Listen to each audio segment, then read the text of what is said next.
Hi and welcome to Data Coder. In this video, I am going to discuss if you are a coder or non-coder looking forward a career transition to SAS programming, then what are the steps you need to follow to learn SAS programming from basics, and what are the important concepts you need to learn in the beginning. If this is your first time and you wish to watch more videos on base and advanced SAS programming, then subscribe to the channel and don't forget to press the bell icon so that you never miss an update from Data Coder YouTube channel. Let's get started. These are the following steps we need to follow to learn SAS programming from basics. The first step is to install SAS Studio or SAS software in the system, or if you don't want to install the SAS Studio or software in the system, then you can browse SAS Studio online because it's very important to practice the coding part along with the theory. So first thing should be installing the SAS software in the system. The next step will be to learn the interface of SAS software or to learn how to work in SAS software. We need to learn different windows in SAS software. For example, in SAS tool, we have 5 windows: editor window, log window, output window, result window, and explorer window. So we need to know what are the functionality of each windows. Next step is to learn basic SAS programming like syntax to write a SAS statement. We should learn what are the syntax to write a statement, how a SAS statement begins, and how a SAS statement ends. Next step is the steps in SAS programming. So we need to know what are the different steps in SAS programming. Like there are 2 steps in SAS programming, data step and proc step. So we should learn how a step starts and how a step ends. Next concept is SAS naming convention. So we need to learn how to name a SAS variable or how to name a SAS dataset and what is the characteristics to name a SAS variable or dataset. Next thing is data types. There are 2 types of data, either character data or numeric data.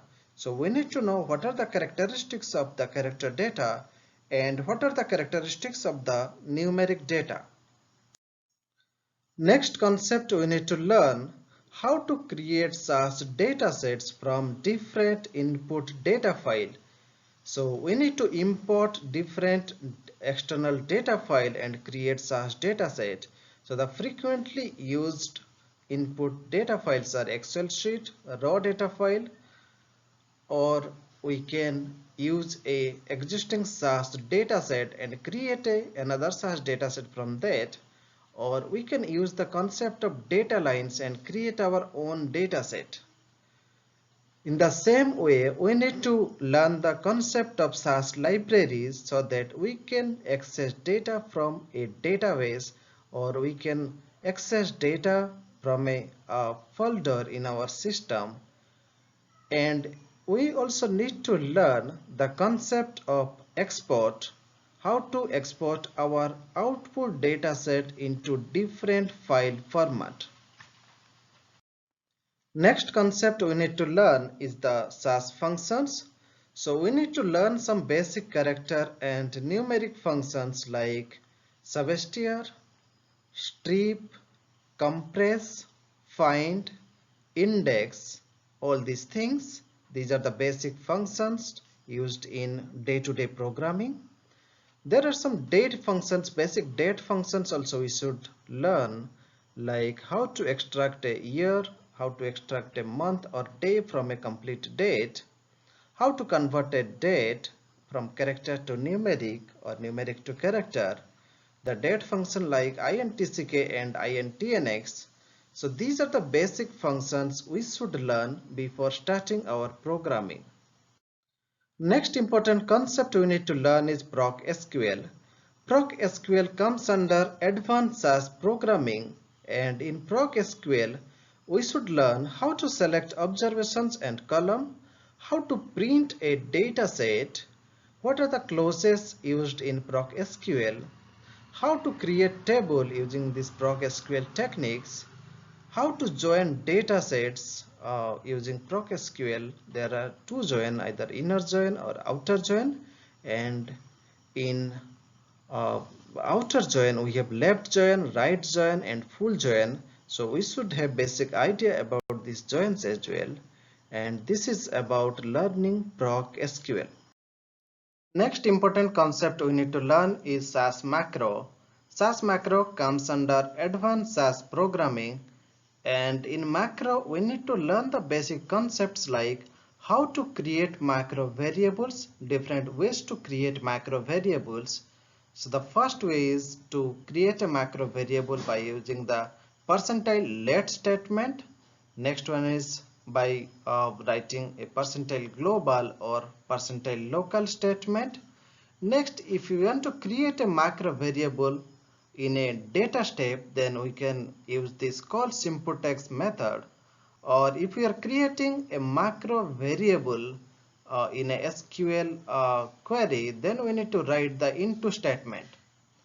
Next concept is the local and global macro variables. Next is how to create a macro program. So there are three ways to create a macro program. One is like by using the keyword parameter method, or second one is the positional parameter method, or the third one is by using mixed parameter, mixed positional and keyword parameter. Next important concept we need to learn is macro debugging.